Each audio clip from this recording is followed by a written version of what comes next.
जैसा कि आप सभी को मालूम होगा कि आरआरबी टेक्नीशियन का एग्ज़ाम लगातार चल रहा है। तो ऐसे में मैं आपके लिए जनरल साइंस के कुछ इंपॉर्टेंट क्वेश्चन लेकर आया हूं जो कि आपके एग्ज़ाम्स के लिए बेहद ही इम्पोर्टेंट रहने वाले हैं। तो चलिए वीडियो को शुरू करते हैं। पहला क्वेश्चन में पूछा गया कि मधुमेह होने का क्या कारण है। तो मधुमेह क्यों होता है। तो मधुमेह इंसुलिन का कमी के कारण होता है, यानी कि जो अग्नाशय होता है वहाँ से इंसुलिन निकलता है और वहाँ से इंसुलिन अगर कम निकलना हो जाए तो हमें मधुमेह हो सकता है। तो इंसुलिन का कम उत्पादन के कारण मधुमेह रोग होता है। तो ऑप्शन बी बिल्कुल सही जवाब हो जाएगा। नेक्स्ट क्वेश्चन में पूछा गया कि ओकोनोलॉजी किससे संबंधित है। तो ओकोनोलॉजी किससे संबंधित है। तो यह कैंसर से संबंधित है और आपको बता दूं कि कैंसर का अध्ययन को ही ओकोनोलॉजी कहा जाता है। नेक्स्ट क्वेश्चन में पूछा गया कि निमोनिया में निम्नलिखित में से कौन सा अंग प्रभावित होता है। तो अगर निमोनिया हो जाता है तो कौन सा अंग को प्रभावित कर देता है। तो यह फेफड़े को प्रभावित कर देता है। ऑप्शन नंबर ए बिल्कुल सही जवाब हो जाएगा। नेक्स्ट क्वेश्चन में पूछा गया कि विश्व एड्स दिवस कब मनाया जाता है। तो विश्व एड्स दिवस कब मनाया जाता है। तो विश्व एड्स दिवस 1 दिसंबर को मनाया जाता है। ऑप्शन सी बिल्कुल सही जवाब हो जाएगा।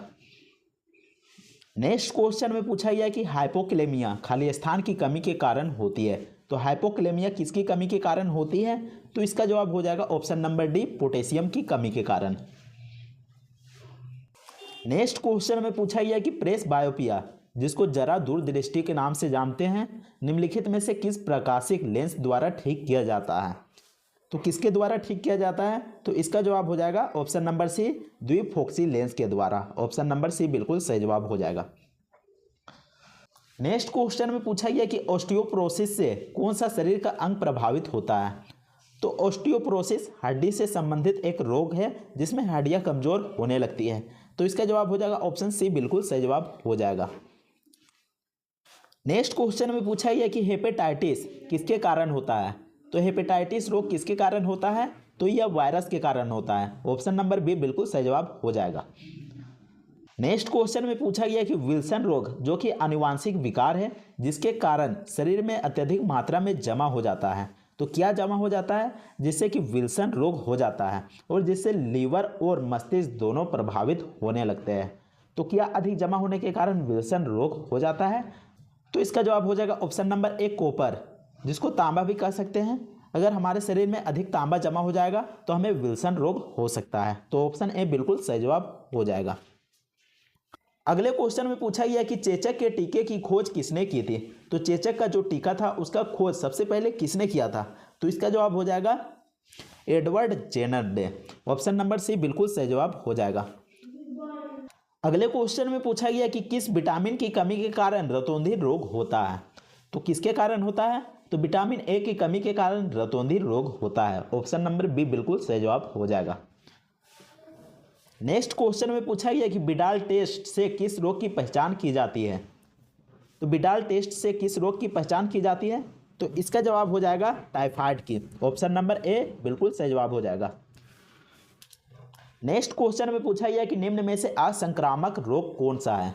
तो कौन सा असंक्रामक रोग है। तो असंक्रामक रोग वे रोग होते हैं जो कि एक दूसरे से नहीं फैलते हैं। तो यहाँ पर देख सकते हैं जो कैंसर दिया गया है वो असंक्रामक रोग हो जाएगा और बाकी जो एड्स हो गया, कोरोना हो गया और सामान्य जुकाम हो गया, ये एक व्यक्ति से दूसरे व्यक्ति तक फैल सकते हैं। नेक्स्ट क्वेश्चन में पूछा गया कि काला अजार रोग किसके कारण होता है। तो काला अजार रोग किसके कारण होता है। तो इसका जवाब हो जाएगा ऑप्शन नंबर बी लिस्मेनिया के कारण होता है। नेक्स्ट क्वेश्चन में पूछा गया कि निम्न में से कौन सा जन जनित रोग नहीं है। तो जन जनित रोग का मतलब होता है कि जल के द्वारा फैलने वाले रोग, यानी कि दूषित जल होगा तो वे रोग से हमें जन जनित रोग हो जाएगा। तो यहाँ पर जन जनित रोग कौन सा नहीं है ये पूछा गया है। तो इसका जवाब हो जाएगा ऑप्शन नंबर बी जो कि एड्स है, वह जन जनित रोग नहीं है, यह यौन संचारित रोग है। नेक्स्ट क्वेश्चन में पूछा गया कि चीनी किसका एक उदाहरण है। तो चीनी किसका उदाहरण है। तो चीनी यौगिक का उदाहरण है। ऑप्शन बी बिल्कुल सही जवाब हो जाएगा। नेक्स्ट क्वेश्चन में पूछा गया कि तत्व 106 की खोज किसने की थी। तो तत्व 106 की खोज किसने किया था। तो इसका जवाब हो जाएगा ऑप्शन नंबर बी सीबोर्ग ने किया था। Option B. नेक्स्ट क्वेश्चन में पूछा गया कि बिजली उत्पादन करने के लिए बिजली संयंत्रों में ईंधन के रूप में किस धातु का उपयोग किया जाता है। तो कौन सा ऐसा धातु है जिसका उपयोग विद्युत उत्पादन के लिए, बिजली उत्पादन के लिए बिजली संयंत्रों में किया जाता है ईंधन के रूप में। तो इसका जवाब हो जाएगा यूरेनियम। ऑप्शन बी बिल्कुल सही जवाब हो जाएगा। नेक्स्ट क्वेश्चन में पूछा गया कि निम्नलिखित में से किस में चांदी नहीं है। तो किस में चांदी नहीं है, तो इसका जवाब हो जाएगा ऑप्शन सी जर्मन सिल्वर में चांदी नहीं होता है। नेक्स्ट क्वेश्चन में पूछा गया कि तरल अवस्था में पाए जाने वाली आधातु है।